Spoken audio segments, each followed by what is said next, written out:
welcome to this week's episode of Karen's Continual Midlife Saga.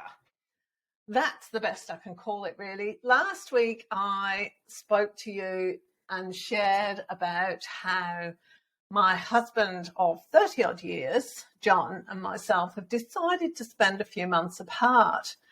And the reasons for that, basically because how it was for me, and I'm pretty sure it's exactly the same for John, is that rather than being the person that I was in the marriage, and I know we change as we get older, but rather than being a person that I enjoyed being, that I liked being and was proud of being in the marriage, I'd kind of descended into this long list of resentments and irritations and upsets and things that happened 20 years ago that I've never quite forgiven him for. It kind of, the whole relationship had descended into the stuff that's wrong as opposed to the stuff that's right, if that makes sense. And the only way I could see of changing that, of flicking it round, was to spend enough time apart from each other that we remembered who we were, let all that go, give the whole thing time to dissipate, and then get together again to see whether we want to create a relationship together or not. And it really is that open-ended at the moment. I have no idea which way it's going to go, and it can only come from that space. I personally couldn't go into this with the intention of spending 6 or 8 months apart and then we get back together again and we just carry on, because to me that just means like you're taking a break from everything and then you're going to pick it back up where you left off with all the baggage from where you left off. So really I had to go into this, we really had to go into this with no expectation of what was going to happen. The purpose of doing this is to remember who we are, remember who the other person was for us when we first got married, and then decide or see whether we can go back to that. Or, I mean, everybody changes over life. But it's more about finding the space and the time to let all of those niggles go so that we can see what we want to create for the future. I hope that makes sense. And the other thing I want to say is I'm doing these podcasts with John's, I don't want to say consent, his agreement. He's listened to all these episodes before I put them out and he's okay with them. And the last thing I want to do, I've been tempted sometimes, but the last thing I want to do is place blame on him.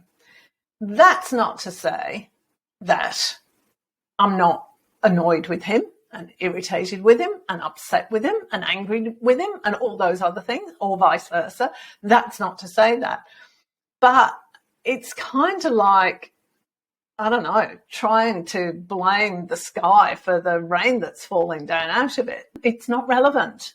And that's been the most challenging thing in all of this, is being able to step back from everything enough to not be in my emotions and to be able to have a conversation, whether that's with John, with the kids, with anybody, with friends, relatives, whoever, be able to have the conversation without placing blame. And it's actually been a really difficult experience to do that, because for some people, the first question they ask is, yeah, but why? Why? You've been together 30 odd years. Why would you want to do this? And people, I found it really interesting that so many people want me to justify this decision, that they can't accept that it's just a build-up of things. And yes, it did look okay on the outside. And yes, it is actually probably okay. And it's also not the situation that either John or I want. That's not how it is. But different people's reactions were really interesting. I had one person ask me whether I was doing this because I was kind of a bit out of my mind because of menopause and all the hormones. And when I said, no, that's not what's going on, they then asked me, well, is this because of all the personal development work you do? Because it makes you think really weirdly. No, it's not because of that either. Well, it kind of is, because it's kind of opened me to the possibility of that it could be different. It doesn't have to be like this. And I'm not who I want to be, and John's not who he wants to be. So probably. But it's also not to blame. And then I've had lectures, I can only call them lectures, on the sanctity of marriage from older people, obviously. Younger people tend not to do that, though we don't live in America, and I suspect I'd get a lot more of that if I lived in America from certain aspects of that society. I want both John and I to be the best people we can be, and we're not right now. And we need to go to our rooms and have a good long think about our behaviour before we come back outside and decide who we're going to be and behave a better person. So I was very cautious about who I spoke to about this for a good few months, because this all happened at the beginning of December. And we started telling more people probably late December, around Christmas time. And I was very, very cautious about who I told, but I was also very aware that the worst thing I could do was not tell anybody and not confide in anybody, because that's what I want to do. When there's something this big, and I'm so afraid of reactions like the one I got to the comments about menopause or getting a lecture on the sanctity of marriage, that is the most unhelpful thing that could possibly happen at this time. This is not a decision that's been made easily. It's not something that I'm going into blithely. I am fully aware of the pain that I'm causing around me, and I don't like that. But what I needed was to say to people, to have a group of people around me and say to them, this is what's happening. And for their first response to be, what do you need? How can I support you? That was absolutely crucial. And I was really fortunate I've got a few friends. I tend to know a lot of people and have very few close friends. I'm one of those people. My few friends have been absolutely crucial to me. And then, interestingly enough, my main source of support, I suppose, has actually been my family. I picked my brother and sister-in-law and about 5 of my cousins, and they're the ones that I tell everything to, because their position is, well, this is really bad, right? Their position is, well, we really like John, but Karen's family, so she has to come first. And I probably knew that on some level, which is why I chose them to talk to, because it's a very safe option, But pick your battles, right? You got to pick your battles. And they've been absolutely incredible, particularly because 2 of them are police officers, and their experience in dealing with this kind of thing has been just unbelievably valuable in the stuff that they've told me and how they've calmed me down and talked me away from things and put things in a different perspective. All of them, it's been absolutely brilliant. And the other group of people in this is this particular, I have done a course called the Wisdom Program at Landmark. And I've got to say that who the people are in that, and they are so non-judgmental and so accepting. They just listen, and they don't judge. They don't offer opinions. See, that's something else. I've had older people say to me during all this, well, if you'd given me all the information, I could have given you my considered opinion about this. I don't want your considered opinion. What I want is your support, and I am fully open. I'm fully aware of the fact that I'm not perfect, and I'm also aware that there's nobody to blame. I don't need your opinion. I need your support and a listening. That's what I need. If I'm talking to you about this, that is what I need. And I'm also aware that as this is going out to a much, much wider circle of people now, I'm going to get opinions and judgments and all the rest of it. And that's actually fine, because what I've done now, and this is anybody that's in this kind of situation, whether it's considering splitting up from their partner or whatever, have a group of people around you who will support you no matter what. They don't give you their opinions.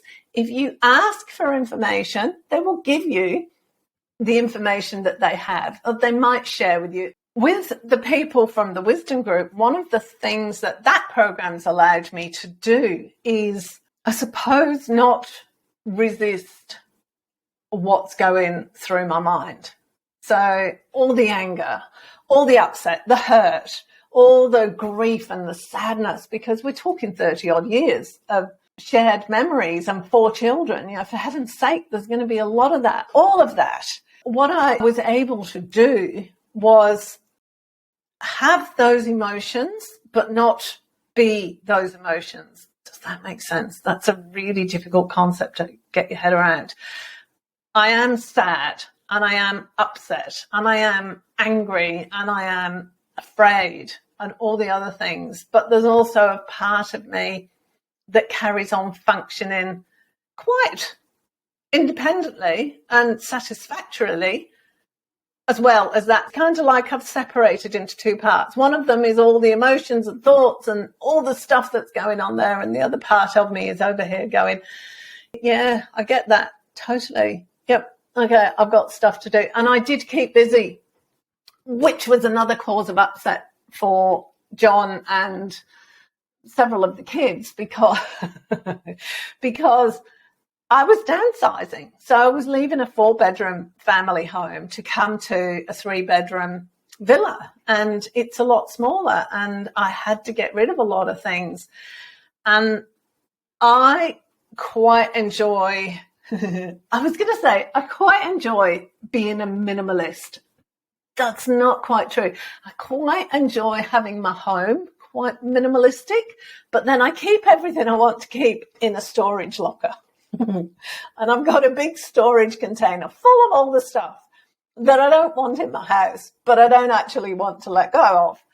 So I get around it like that. That keeps my house nice and tidy. I suppose it's like just having drawers stuffed full of things, but your desk's nice and clear. That's how my life is. But I have to say, I have gone through and organised everything.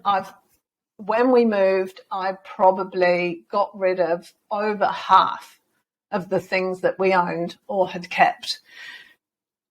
I enjoy it, although I do have times at night where, I just go, oh my God, I've thrown that away, or I've given that away, and I'll never see it again, and I'll start crying just with grief about that kind of thing. And I'm a bit more used to it than I was. I'd rather let it go and experience a short-term discomfort and a long-term sense of relief, if that makes sense. There are things that I've let go of that I suspect I'll probably regret, but I don't know. So I'm not going to let that regret stop me. One of the things that's occurred to me in all this is that taking this kind of action is perceived as unusual to the point of abnormal. And my response to it is perceived as bizarre. Like, you don't do this.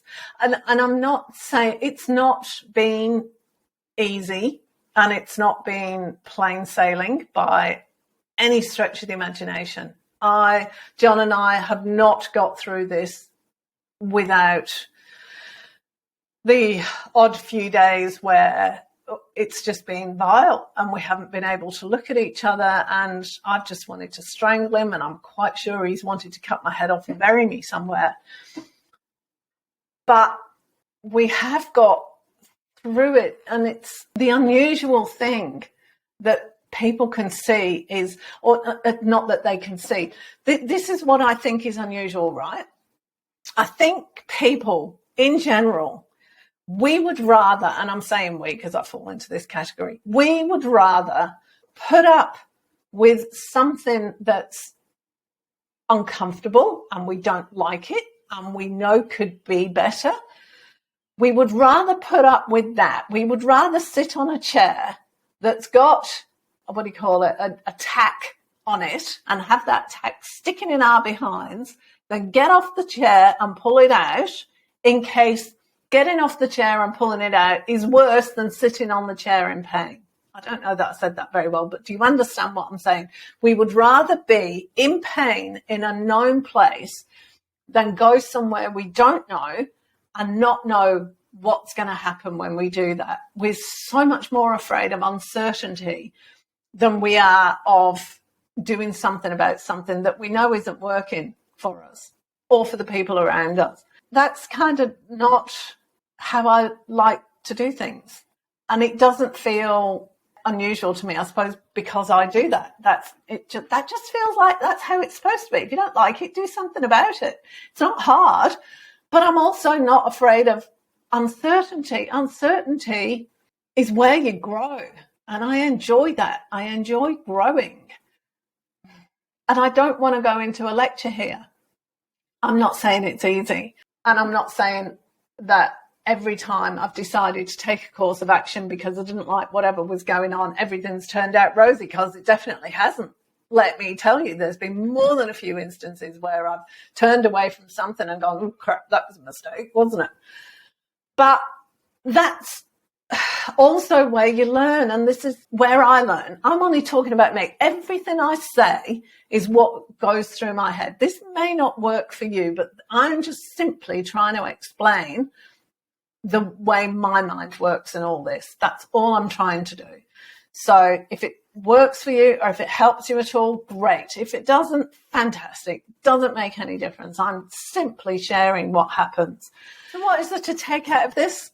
For me, this has all been about not being willing to accept, okay, good enough is never good enough, or it'll do.